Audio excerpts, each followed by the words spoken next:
উচ্চ মাধ্যমিক চতুর্থ সেমিস্টারের শিক্ষার্থী বন্ধুদের জন্য আজ আমি আলোচনা করতে চলেছি রবীন্দ্রনাথ ঠাকুরের লেখা প্রার্থনা কবিতা।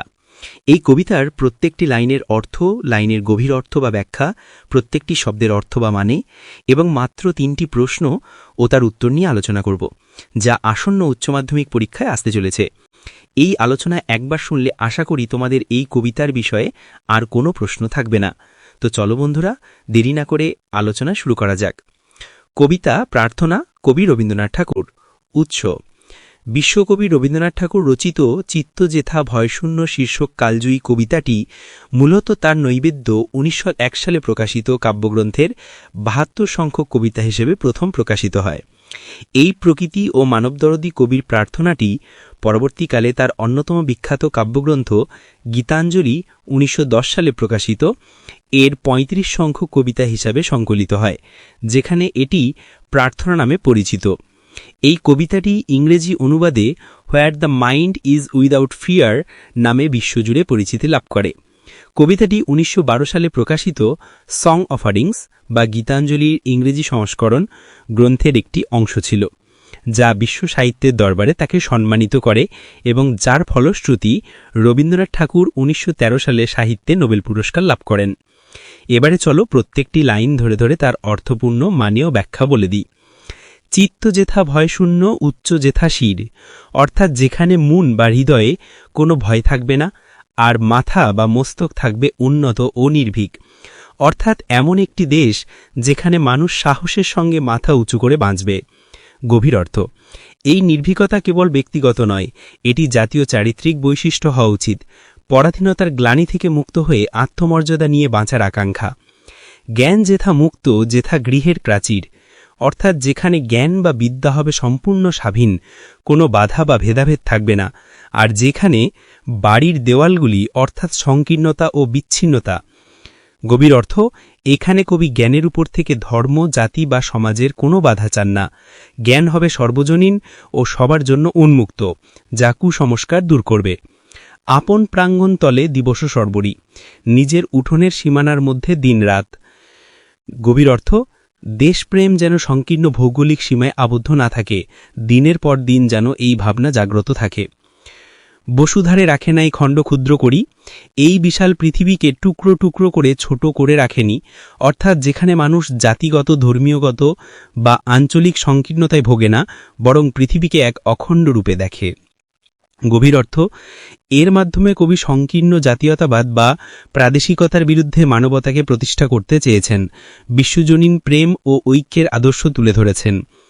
যেখানে বাক্য হৃদয়ের উৎসমুখ হতে, যেখানে কথা বা ভাষা মনের গভীরতম বা মূল স্থান থেকে, অর্থাৎ আন্তরিকতা ও সততার সঙ্গে। গভীর অর্থ: এখানে বাচনভঙ্গি সততা বোঝানো হয়েছে, যেখানে মুখের কথা মনের ভাবনার সঙ্গে এক ও অভিন্ন হবে, কোনো কপটতা বা ভণ্ডামি থাকবে না। উচ্ছ্বসিয়া উঠে যেথা নির্বাড়িত স্রোতে, অর্থাৎ স্বতঃস্ফূর্তভাবে ও প্রবলভাবে বেরিয়ে আসে, যেখানে বাধাহীন ধারায়। গভীর অর্থ: এই উচ্ছ্বাস ও স্রোত সত্য প্রকাশের প্রতীক, যেখানে নির্ভয়ে সত্য কথা বলার স্বাধীনতা থাকবে এবং কাজের উদ্যোগ হবে গতিশীল। দেশে দেশে দিশে দিশে কর্মধারা ধায়ে, বিভিন্ন দেশ ও দিকে কাজের স্রোত বা উদ্যোগ ছুটে চলে। গভীর অর্থ: দেশ জুড়ে কর্মের উদ্যম, প্রচেষ্টা ও সজীবতা থাকা উচিত, আলস্য ত্যাগ করে জাতি যেন সর্বতোভাবে উন্নতির পথে এগিয়ে চলে।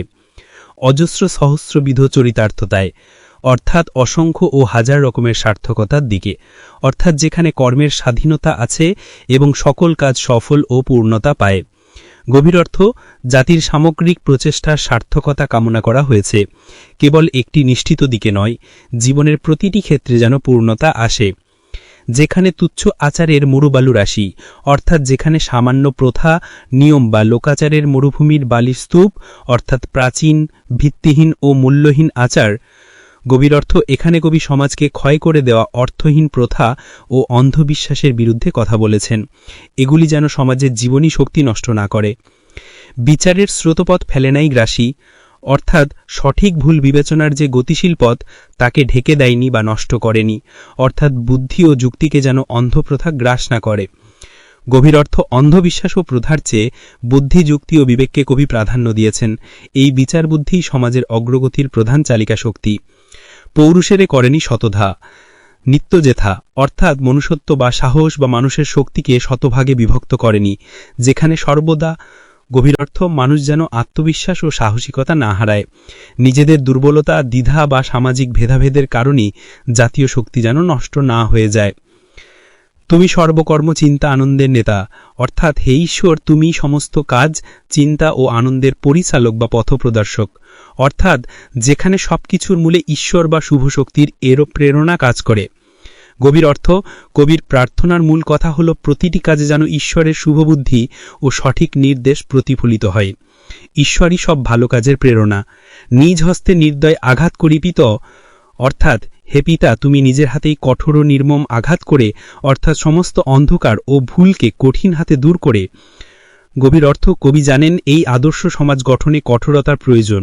সমাজের সমস্ত অন্ধকার ও ভীরুতাকে ঈশ্বর যেন নিজ শক্তিতে দূর করেন। ভারতের সেই স্বর্গে কর জাগরিত অর্থাৎ ভারতবর্ষকে সেই আদর্শ স্থানে বা স্বর্গরাজ্যে জাগিয়ে তোলো, অর্থাৎ একটি নির্ভীক, স্বাধীন, যুক্তিবাদী, অখণ্ড ও কর্মময় জাতিরূপে প্রতিষ্ঠা করো। গভীর অর্থ, এই স্বর্গ হল কবির স্বপ্নের ভারতবর্ষ, যা পরাধীনতা, ভয়, কুসংস্কার ও সংকীর্ণতা থেকে মুক্ত। এটি তার আদর্শ রাষ্ট্র বা ইউটোপিয়ার প্রতিচ্ছবি। এবারে চলো, এখান থেকে আমি মাত্র 3টি প্রশ্ন উত্তর দেখিয়ে দেব। তোমরা এই 3টি প্রশ্ন উত্তর খুব ভালোভাবে পড়ে নেবে। আশা করি এই 3টে প্রশ্নের মধ্য থেকেই তোমরা উচ্চ মাধ্যমিকে কমন পাবে। তবে এই 3টে ছাড়াও যদি আরও প্রশ্ন উত্তর তুমি করতে চাও, তাহলে আমাদের এই ভিডিওটি ডেসক্রিপশন বক্সে লিঙ্ক দেওয়া আছে, সেখান থেকে তোমরা আরও অধিক প্রশ্ন উত্তর দেখে নিতে পারো। প্রশ্ন নম্বর 1, প্রার্থনা কবিতায় কবি কিভাবে ভারতবর্ষকে স্বর্গে জাগরিত করার কথা বলেছেন তা নিজের ভাষায় আলোচনা করো। অথবা কবি ভারতবর্ষকে কোন স্বর্গে জাগরিত করার কথা বলেছেন। পরের প্রশ্ন 2, প্রার্থনা কবিতায় কবি কি প্রার্থনা করেছেন, সেই প্রার্থনা কিভাবে পূরণ হতে পারে। অথবা প্রার্থনা কবিতায় কবির প্রার্থনা কি এবং তা পূরণের উপায় কি। পরের প্রশ্ন 3, জ্ঞান যেথা মুক্ত, যেথা গৃহের প্রাচীর, আপন প্রাঙ্গণতলে দিবস সর্বরি, বসুধারে রাখে নাই খণ্ড ক্ষুদ্র করি। মুক্ত জ্ঞান বলতে কবি কি বুঝিয়েছেন, গৃহের প্রাচীর কিভাবে বসুধারে খণ্ড ক্ষুদ্র করেনি আলোচনা করে বুঝিয়ে দাও।